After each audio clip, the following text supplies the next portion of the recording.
Sebelumnya mungkin pernah tembus sampai 100 ekor, tapi ada yang udah tua, yang meninggal, terus ada juga yang terserang virus yang tidak bisa diselamatkan.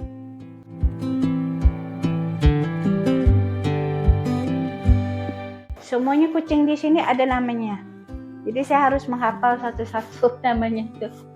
Kayak ini namanya nastar, karena palanya bulat. Seperti kue nastar. Ada juga yang namanya Poppy, Katy.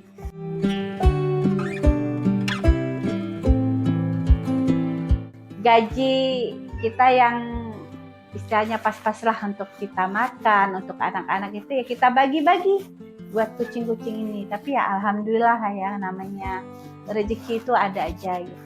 Bahkan waktu itu saya untuk membangun rumah kucing ini sampai 2 kali pinjam bank.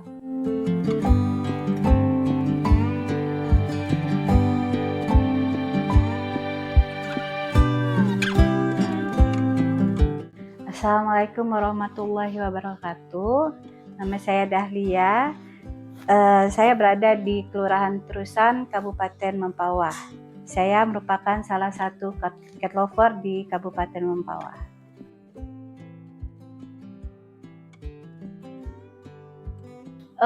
Saat ini ada sekitar 67 ekor, termasuk yang kitten ya atau bayinya di rumah gitu.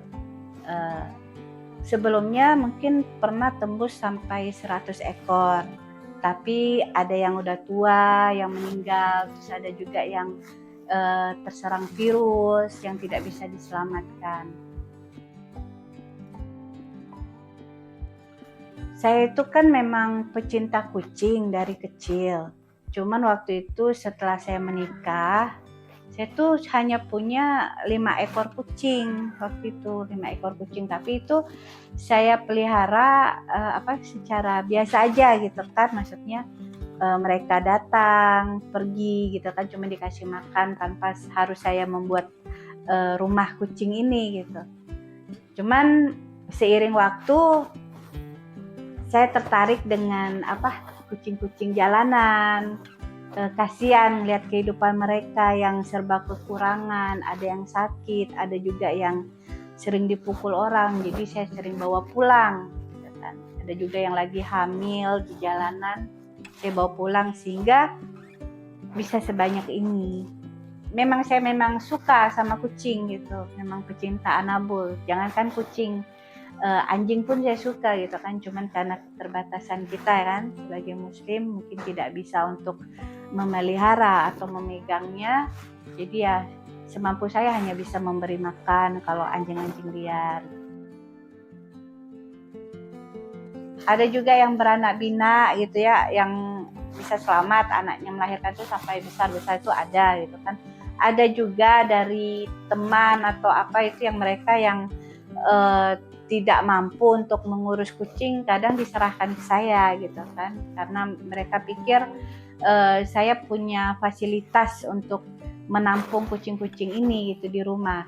Walaupun tanpa mereka ketahui ya, kita juga pasti punya keterbatasan, terutama dalam keuangan lah gitu. Tapi tetap saya terima gitu, karena kadang-kadang mereka bilang kalau tidak ingin diambil atau adopsi, saya tidak mau, itu mereka akan buang ke pasar atau di jalanan. Ya, saya sebagai cat lover tentu tidak mau ya, atau ngerasa iba dan kasihan gitu kan. Makanya terkadang saya terima dalam kondisi apapun, kadang diberikan dalam kondisi yang sakit, kadang dikasih ke saya itu kondisi yang pernah itu skabies parah satu tubuh gitu, cuman saya obati gitu, dan alhamdulillah ada yang sudah sembuh. Kalau untuk yang sakit seperti skabies atau kucing luka-luka gitu kan, saya biasa menangani sendiri lah ya. Tapi kalau udah kayak misalnya harus dioperasi atau gimana, itu udah dokter.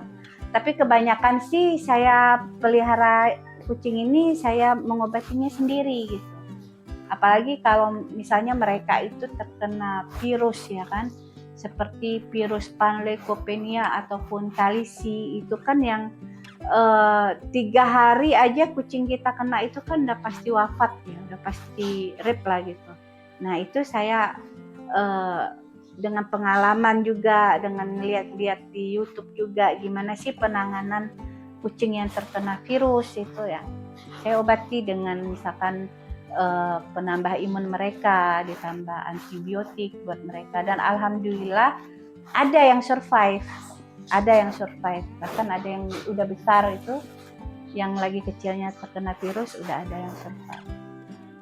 Karena kalau untuk kita ke dokter atau gimana kan pertama biaya itu besar kalau untuk kucing. Yang parah waktu itu yang tadi saya ceritakan, dia itu terkena skabies parah satu tubuh. Jadi dia itu udah penebalan, udah tebal sekali.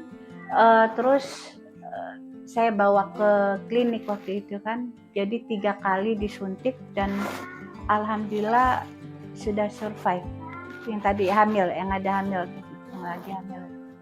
Nah itu dia kakinya dia menginjakkan kaki aja itu kayak sakit gitu, karena kan kulitnya itu udah tebal semua gitu kan. Nah jadi gitu. Dan selain itu juga ada beberapa yang dikasih di sini kondisinya terkena virus itu. Nah itu alhamdulillah bisa survive, bisa sembuh. Dan salah satunya yang putih ini juga dikasih waktu itu kondisi jamuran parah dan alhamdulillah udah survive. Semuanya kucing di sini ada namanya, jadi saya harus menghafal satu-satu namanya tuh. Kayak ini namanya nastar karena palanya bulat seperti kue nastar. Ada juga yang namanya poppy, kepi. Nah kalau yang hitam ada yang namanya trinil, seperti ini trinil. Ada yang namanya Raden, terus ada juga nama Sujono, Sukanto, Ngatiem. Nah itu udah saya kasih nama semua di sini, jadi mereka pun udah tahu nama-nama mereka kalau dipanggil. Banyak sih yang mau adopsi, cuman saya nggak lepas adopsi. Jadi ketika kucing yang saya pelihara ataupun yang udah masuk ke rumah saya ini udah nggak akan saya kasihkan ke siapapun. Jadi intinya mereka udah jadi saudara buat saya gitu. Kita kan kalau sama saudara kan nggak mungkin lepaskan kan. Jadi sakitnya mereka, senangnya mereka, sehatnya mereka tetap sama saya gitu. Sampai mati pun rata-rata yang meninggal itu kucing yang udah tua ataupun sakit itu pasti di pangkuan saya. Karena ya, dan itu nyata pasti di pangkuan saya gitu, karena saat mereka sakit saya merawatnya itu memang seperti manusia gitu. Kadang saya tidak tidur gitu kan, kadang saya infus di rumah kalau memang itu, dan ngasih makan mereka setiap 30 menit sekali harus kita kasih asupan makanan itu kalau mereka sakit. Kalau untuk biaya ini alhamdulillah ini dari gaji pribadi.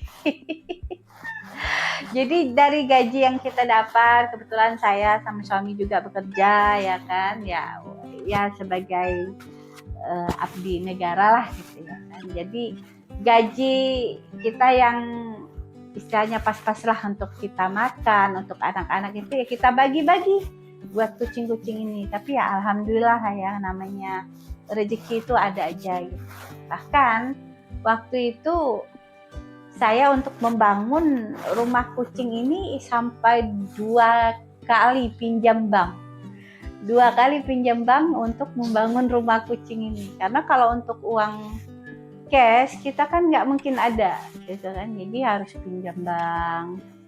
2 kali bertahap ini membangun rumah kucing sebesar ini. Kalau hanya untuk makan sehari-hari ya makannya saya, makannya mereka gitu. Tapi alhamdulillah mereka tidak pernah kelaparan di sini. Kalau untuk hari-hari bantu ngurus kan? Bantu ngurus itu anak, suami kadang bantu, tapi yang sering sama anak. Sama anak berdua. Jadi pagi sore itu sebelum dia berangkat sekolah, sebelum saya kerja, itu kita subuh udah harus beresin mereka, bersihin mereka gitu kan. Nah, sampai sore lagi udah mau menjelang jam 5 atau jam 4 itu udah kita beresin lagi mereka sampai malam. Kadang malam kita masuk lagi ke sini, kita beresin lagi. Kalau kita kasih vitamin itu kan kadang karena mereka lagi flu atau gimana, kita kasih obat, kasih vitamin di malam hari. Jadi standby terus kita sama mereka ya. Kalau untuk orang yang ngantar sih, saya rasa sih jangan dulu ya, karena kan kondisi kucing kan saat ini kan berbeda-beda ya. Kadang orang yang ngantarin itu kan kadang kucingnya sakit. Nah, tapi kalau untuk ngadopsi di jalan, saya rasa masih ketika saya jalan gitu kan ngelihat kucing yang memang membutuhkan ya kondisinya, itu pasti saya bawa pulang. Nah, seperti ada yang berapa ekor kemarin saya bawa pulang, cuman tidak ada di rumah kucing ini, saya pisahkan karena mereka harus ngejalanin pengobatan lah gitu. Kita kandangin dulu, kita kasih obat, kasih vitamin biar nanti kalau sehat mereka bisa gabung di sini. Boleh, bahkan pernah ada yang pengen tahu gimana sih Kak cara ngerawat kalau kucing sakit atau gimana. Boleh, kita saling berbagi di sini. Saya selalu terbuka gitu untuk melihat kucing ataupun ingin berbagi masalah kucing-kucing gitu. Saya selalu berbagi. Nah. Dan kalaupun ada yang mau berbagi makanan atau apa, siap terima. Siap lah, kalau itu ya alhamdulillah merupakan satu rezeki buat saya gitu kan. Selalu siap untuk menerima apapun.